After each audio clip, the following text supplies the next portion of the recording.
FM 91.1. Con respecto a la política actual, y ahora nos vamos a ir al contacto con Leandro Santoro.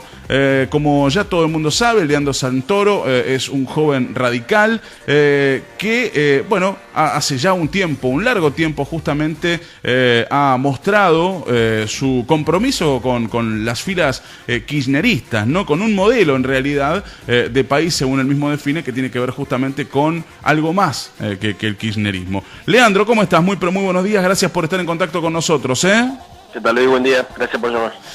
Hablaba justamente de compromiso, Leandro. Realmente has mostrado mucho compromiso, porque me imagino que no es fácil, digamos, sobre todo ahora en la actualidad, seguir levantando ciertas banderas, ¿no? ¿Cómo desarrollás esta tarea política, esta tarea justamente de análisis político de convicciones que venís desarrollando en distintos sectores? Lo que pasa es que no es fácil desde el punto de vista que uno se tiene que oponer a lo que hoy es el sentido común, o lo que por lo menos de los medios de comunicación se intenta construir como el sentido común. Pero es fácil porque la verdad es que nunca opiné con tanta convicción como en este momento, porque los contrastes son cada vez más claros.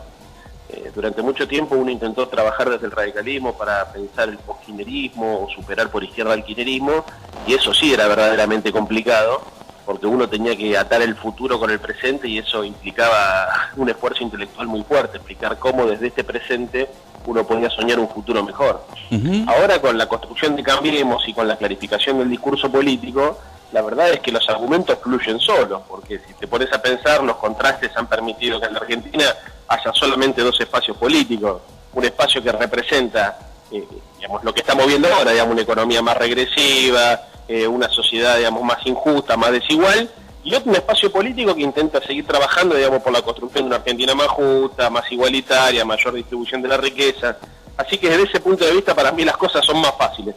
¿Qué le dirías, Leandro, justamente a aquellos que utilizan incluso, más de una oportunidad, el nombre y el apellido de Raúl Alfonsín para justificar ciertas cuestiones que tienen que ver con ligarse al macrismo? Eso es muy triste, porque la verdad es que yo creo que ahí, más que utilizar el apellido Alfonsín, lo que utilizan es una tradición histórica, que eso es lo más doloroso, ¿no? Porque más allá del alfonsinismo, digamos, también el radicalismo está en absolutamente discordancia con la posibilidad de un acuerdo con el PRO. El radicalismo nació para enfrentar a los conservadores, el irigoyenismo nació para enfrentar a los conservadores, en la Revolución del Parque de 1890. Alfonsín lo que hizo después fue actualizó doctrinariamente el radicalismo, lo puso en el marco de la Internacional Socialista y de alguna manera renovó el lenguaje y el bagaje conceptual del partido, intentando construir una democracia social. Entonces, la verdad es que a mí me llama mucho la atención que haya radicales que desde la identidad del radicalismo intenten construir una justificación acerca de la alianza con el Partido Conservador, digamos. Porque la verdad que como uno podía tener dudas en relación a algunos cuadros del PRO que se mostraban un poco más flexibles y más abiertos, digamos, pero la verdad que la política económica que aplicaron hoy, o sea, ellos la llaman de gradualismo, pero la verdad que es de un nivel de shock redistributivo para la inversa, que no deja lugar a dudas de qué intereses representan. Leandro, con respecto justamente a lo que tiene que ver, hablamos con Moró, con Leopoldo Moró en alguna oportunidad, me parece que es un referente también para vos, en algún momento has dicho Leopoldo Moró, en cuanto también a lo que tiene que ver con la lectura de la actualidad, la lectura también de la historia radical, pero también de la actualidad, ¿no? Claro, sí, por supuesto. Hablábamos con él justamente, con respecto, digamos, a estas definiciones, ¿cómo toma, digamos, cómo ves vos en realidad a los radicales? Hay mucho radical, digamos, que está pensando de esta manera. ¿Cómo lo ves vos hablando en este caso, con los correligionarios? Mira, vos ahí tenés dos cosas, digamos. Tenés los radicales que, por definición, son antiperonistas, pero no son conservadores, porque eso puede parecer contradictorio hoy como están dadas las cosas, pero la verdad hay mucha gente que se acostumbró a identificar el peronismo como el partido que avanzaba contra las libertades individuales, pero que sin embargo tenían una posición progresista en materia económica. Y después tenés a otros que son los tipos que definitivamente, digamos, se han confundido con el adversario o con el enemigo, ¿no? Que son antiperonistas y además son antipopulares. A mí me parece que los radicales que, siendo culturalmente distintos a los peronistas o antiperonistas, pero que tienen un corazón sensible, digamos, y una posición más parecida, digamos, a la del keynesianismo en términos de intervención económica, o de una posición más de defensa del trabajo y del mercado interno, sí. De a poco se están dando cuenta que la estrategia de poder del radicalismo no solamente además desdibuja el radicalismo como partido político, porque vos fijate el poco espacio que tienen en el gobierno y la poca visibilidad que se les da, sino que además están empezando a trabajar en contra de los intereses que hicieron del radicalismo un partido de 120 años de historia. Entonces yo creo que hay como una suerte de, en algún sector, no te digo en todo, en algún sector, uno empezar a tomar conciencia de que se mandaron la cagada de la vida, porque la verdad es que el radicalismo hasta acá cometió infinitos errores a lo largo de sus 120 años de historia y infinitos también aciertos, pero por primera vez tomaron conscientemente y de manera deliberada la decisión de construir un programa de centro-derecha y de avanzar hacia una coalición de centro-derecha. Entonces ahora que Cristina ya no está y que está más claro cuál es el programa económico y cuáles son los intereses que defienden, creo que hay un nuevo sector del radicalismo que se está empezando a dar cuenta, mucho después de lo que nos dimos cuenta nosotros, que por acá no es el camino. Leandro, ¿qué te enamoró del kirchnerismo? Es decir, más que del kirchnerismo, de los gobiernos, en este caso de Néstor Kirchner y de Cristina Kirchner. ¿Qué es lo que te cautivó como para que, en este caso, vos salieses a apoyar, no? Mira, la verdad, más allá de las políticas de gobierno, a mí lo que más me identifica es el sujeto político que se constituye como protagonista. Porque yo soy eso. O sea, yo escuché toda mi vida Los Redondos, lo escuchaba el Negro Dolina, lo leía Galeano, me emocionaba con, no sé, digamos, con las mismas lecturas que se emocionan los compañeros que hace muchos años militan en este proyecto. ¿Cuántos años tenés, Leandro? Yo tengo 40, claro. Pero, digamos, durante todos los 90, por ejemplo, me pasó compartir infinito también cantidad de espacios militantes con muchos de los pibes de la Cámpora, muchos de los compañeros que militan en las organizaciones del kirchnerismo. Entonces, la verdad es que yo lo siento como un reencuentro. Cada vez que voy a una de estas plazas militantes o que tengo la posibilidad de participar de un acto, me encuentro con gente que conozco de toda la vida. A mí lo que más me gustó de todo este proceso político es el despertar, el reverdecer de la participación política, la posibilidad de que se abran nuevos debates y fundamentalmente que haya un sector de la sociedad que durante los 90 y durante el principio del 2000 estaba desplazado, que se haya convertido en protagonista, porque yo siento que soy parte de ese colectivo social. Leandro, con respecto justamente a las primeras acciones de gobierno de Mauricio Macri, digamos, quien votó a Mauricio Macri, salvo alguno que estaba un tanto dormido y que no sabía por qué lo hacía o no tenía muy en claro, la mayoría sabía, digamos, cuál era el proyecto, sin duda, ¿no? Si bien estaba un poquito escondido de manera marketinera. Pero, ¿a vos te sorprendió algo de estas primeras medidas? Digo, ¿alguna medida, la verdad, no pensabas que le iba a tomar? Mira, yo pensé que iban a ser, más equitativos en la aplicación de algunas magnitudes de las medidas que tomaron.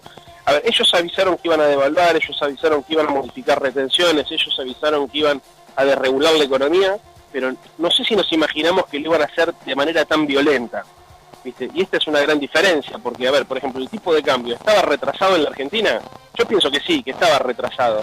Ahora, aplicar una devaluación del 52% como terminaron aplicando, y al mismo tiempo eliminar retenciones y por ejemplo te pongo un caso que la verdad que no entiendo ni siquiera cuál es la consecuencia fiscal, porque es mínimo en términos fiscales pero es muy importante en términos simbólicos, eliminar las retenciones a las mineras, eliminar los impuestos a los autos de lujo, bajar los impuestos al champán, parece una provocación.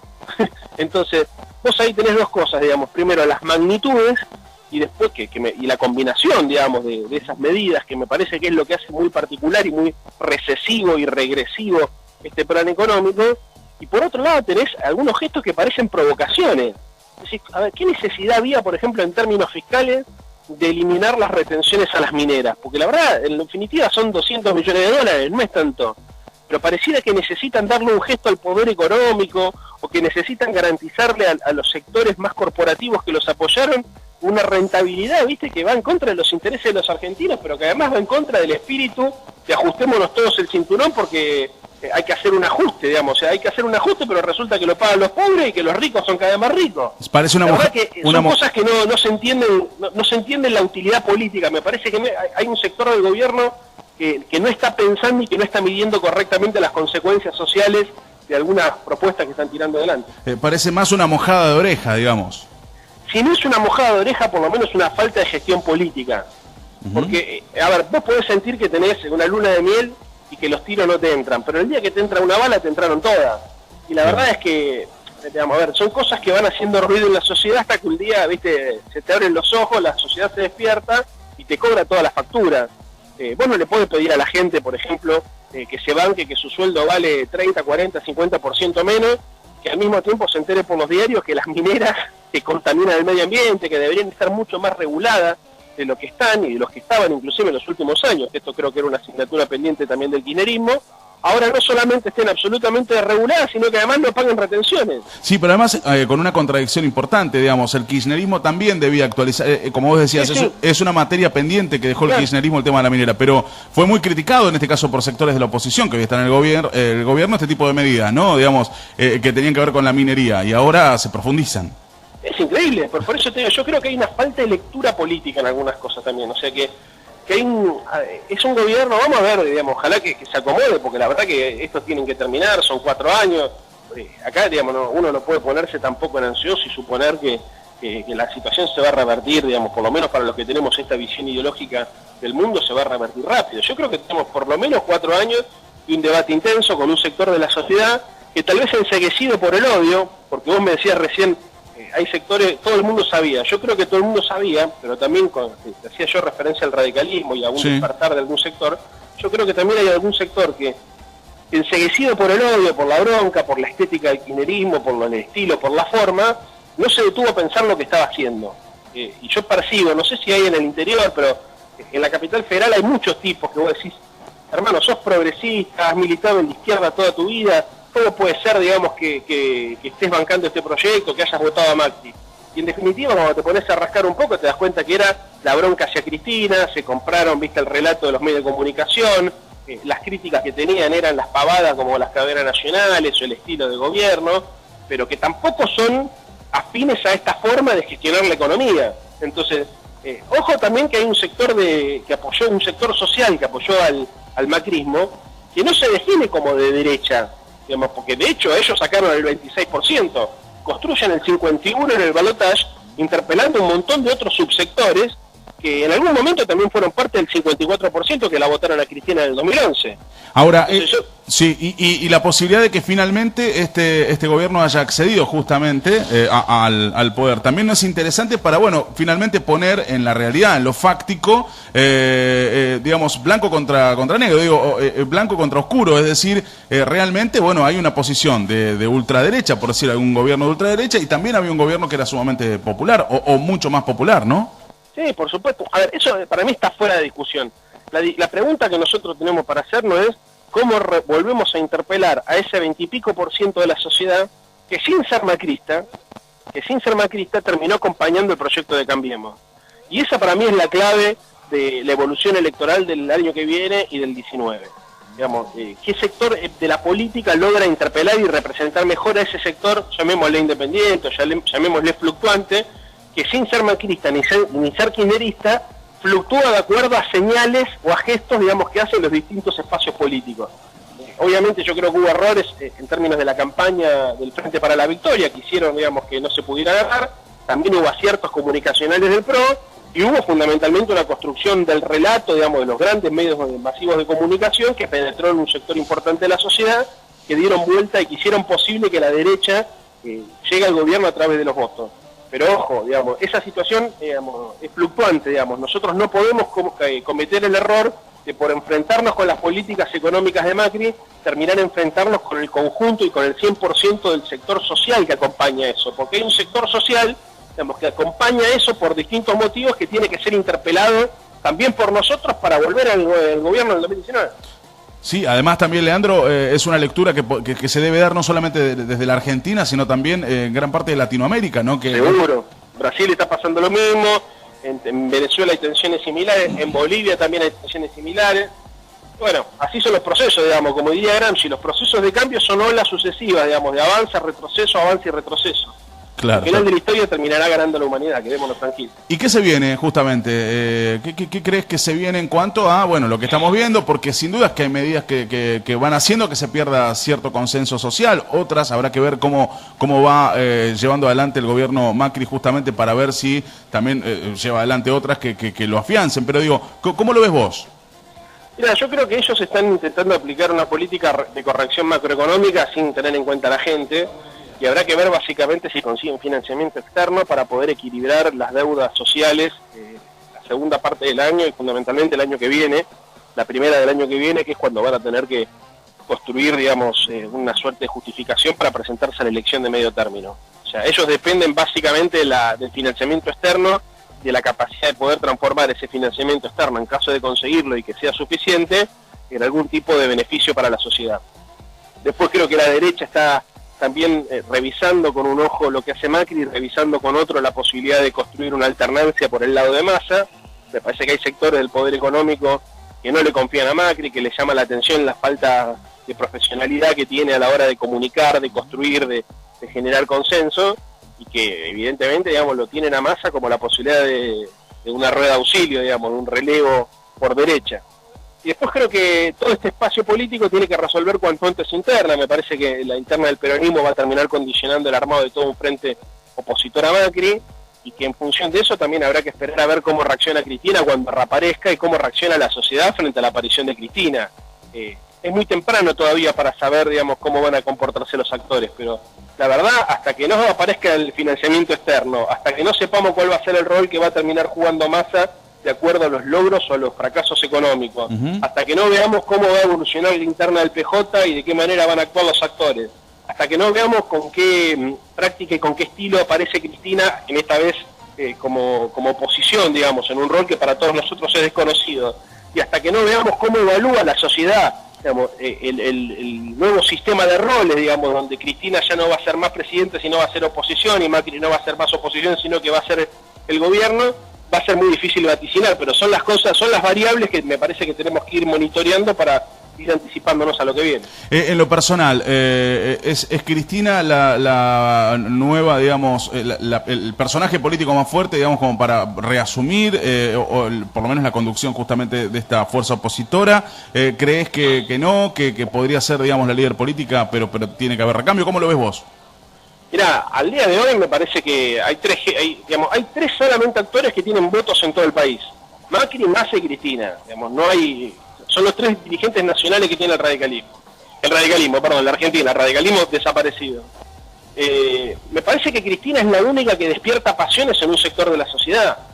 Pasiones a favor, digamos, es muy común, por ejemplo, en la ciudad de Buenos Aires y en la provincia de Buenos Aires, ver chicos que se tatúan a Cristina en la piel, o a Néstor, y eso, viste, es muy difícil que lo genere un líder político. Sí, además las plazas estas del pueblo, digamos, con masivas concurrencias de una fuerza opositora que no tiene el sustento del poder, digamos, para poder llevar a cabo. Porque es un sector importante en términos numéricos, pero muy importante en términos de la intensidad del compromiso. Claro.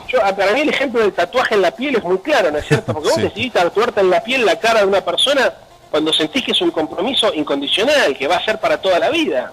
O sea, inclusive hay muchas parejas, digamos, que se proponen tatuarse y no se tatúan mutuamente los nombres por temor a que alguna vez se vayan a separar. O sea, imagínate entonces vos cuál es, pero te digo, a ver, es sorprendente la cantidad de gente que siente un compromiso absoluto con Cristina. A mí eso es lo que más me llama la atención, que yo creo que muchas veces en los medios de comunicación no perciben. Viste, que hay un sector de la sociedad, no sé cuánto será, que tiene una identificación total con ella. También obviamente despierta pasiones en contra. O sea, eso tampoco uno lo puede negar, ¿no es cierto? Hay gente que la ve o la veía a Cristina en televisión y cambiaba de canal, y que inclusive votó a Macri sin ser de derecha solamente porque le generaba bronca a Cristina. Eso es difícil saber cómo va a evolucionar, es difícil saber si Cristina va a estar en condiciones de volver a armar una mayoría. Yo creo que mucho depende de la evolución de las políticas de este gobierno. O sea, ojalá, digamos, en los próximos meses se revalorice todo lo que se hizo en estos años y se revalorice fundamentalmente las peleas que dio Cristina. Porque yo creo que la reinterpretación del lugar histórico que tiene Cristina, inclusive en términos de su estética, inclusive en términos de sus formas, tiene que ver con que los argentinos nos demos cuenta que cuando uno es presidente de la nación y quiere construir desde la soberanía en la felicidad de su pueblo, se tiene que pelear con poderes económicos y con poderes fácticos y corporativos muy fuertes. Sí. Entonces no es que Cristina se peleaba con la clase media, o que Cristina se peleaba o aparecía enojada con el puño crispado porque estaba enojada contra, no sé, la burguesía nacional. Acá las peleas que se dieron fueron contra los fondos buitres, contra las corporaciones que buscaban márgenes de ganancia irrisorios, contra los especuladores. Entonces yo creo que si se logra en estos próximos años recomprender o resignificar esas peleas, digamos, porque no es Cristina, para intentar de ponerlo en contexto, acá el punto es, digamos, Cristina no es que era una loca que se levantaba a la mañana y se peleaba contra Mañeto.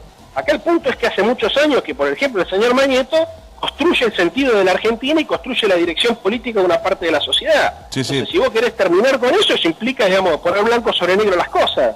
O sea, la grieta no es la consecuencia de la locura de 4 tipos. La grieta es la consecuencia de que un día hubo un sector de la política argentina que dijo el poder económico y el mercado no nos fija más la agenda. Y a partir de ahí se armó todo este quilombo. Entonces, el día que se resignifiquen, me parece, estas discusiones, creo que vamos a estar mucho más cerca de saber cuál va a ser el rol que va a tener Cristina en la historia y en el corto plazo. Sí, además no es subjetivo lo que estás diciendo, teniendo en cuenta que hubieron muchos presidentes que contaron justamente la llegada de referentes o representantes de los grandes medios a decirle estas son las medidas que ustedes tienen que tomar para que los apoyemos y no caen, digamos. Lo han contado presidentes de todos los colores políticos, ¿no? Bueno, el caso de Alfonsín. Alfonsín en algún momento le pasó lo mismo que a Cristina, porque ahora lo recordamos como el viejito bueno que hablaba del consenso. Yo empecé a militar en el 89, cuando Alfonsín era presidente los últimos meses de su gobierno, y milité todos los 90, y recuerdo la estigmatización que sufría Alfonsín. O sea, las críticas que le hacían eran muy parecidas a las que le hacían a Cristina. O sea, no lo acusaban de corrupción, pero sí lo acusaban de todo lo demás, de no entender el cambio de la historia, de ser agresivo, de buscar la división de los argentinos.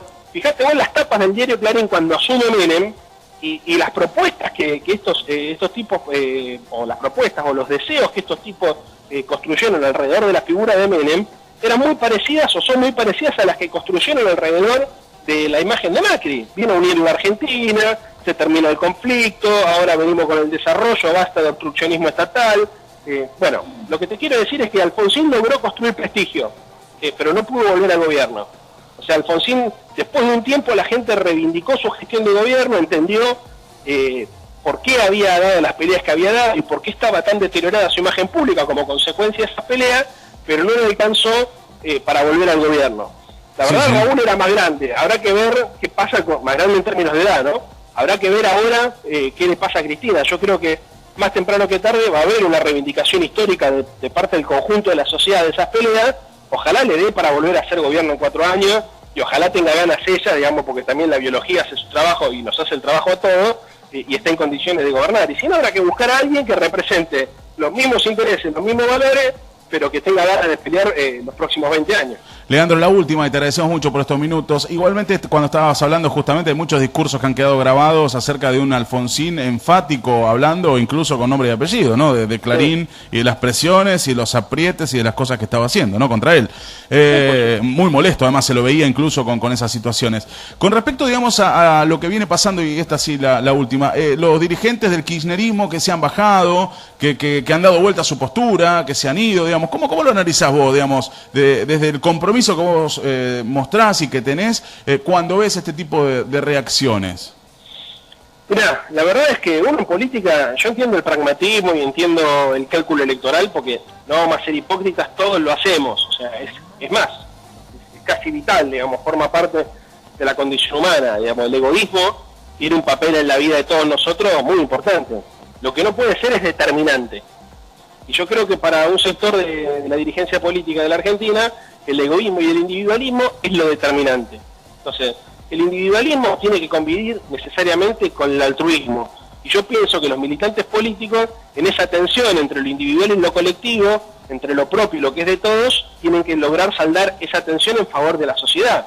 Porque, digamos, uno no milita para ser presidente de la nación, uno milita para transformar su país. Entonces, siempre lo colectivo tiene que tener un lugar más importante que lo individual. Siempre lo altruista, digamos, lo desinteresado, lo ideológico, lo que tiene que ver con el mundo de las ideas, se tiene que imponer por sobre el mundo también legítimo y real de los intereses y del egoísmo. Pero es una tensión que todos los seres humanos tenemos hacia nuestro interior. El punto es que los que hacemos política, y los que hacemos política en el campo nacional y popular, estamos obligados a terminar de saldar esa tensión natural que nos vive en el corazón y en el alma de todos los hombres, a favor de los desposeídos, a favor de la gente, a favor de lo colectivo, a favor inclusive de lo que nos trasciende a nosotros como seres humanos. O sea, yo quiero formar parte de un proyecto político donde si mañana me agarra un paro cardíaco y me muero, las ideas continúan, digamos, no depende de mí. Yo creo que hay muchos dirigentes políticos que evalúan su construcción política y su militancia política en función de su propia biografía, de cómo va a evolucionar. Entonces te dicen, yo no puedo no hacer esto porque si no no tengo espacio político, porque entonces si no dejo de ser un dirigente importante y paso a ser uno más. Bueno, eso es la muerte de la política y no tiene nada que ver con lo que nos enseñó Alfonsín, ni con lo que nos enseñó Juan Domingo Perón, ni con lo que nos enseñó Néstor y Cristina. Leandro, te agradecemos muchísimo, realmente muy interesante. Podríamos seguir preguntándote y molestándote mucho más, pero con esto realmente nos alcanza y a los oyentes sobre todo. Te mandamos un abrazo grande y ojalá, bueno, te podamos ver por La Pampa, ¿eh? Dale, sí, La Pampa es una de las pocas provincias argentinas que no conozco. Bueno. Así que me encantaría, ojalá y podamos estar este año por ahí. Abrazo grande, Leandro. Abrazo grande, gracias por su gentileza. Bueno, ahí estaba, Leandro Santoro, recordemos, es miembro justamente de Los Irrompibles, la juventud radical que fue muy cercana al alfonsinismo, un radical K, como se lo ha bautizado, él mismo asume justamente ese compromiso, que ya tiene la definición, dialogando con nosotros y contándonos qué siente justamente en estos momentos, cómo analiza la actualidad del país al respecto.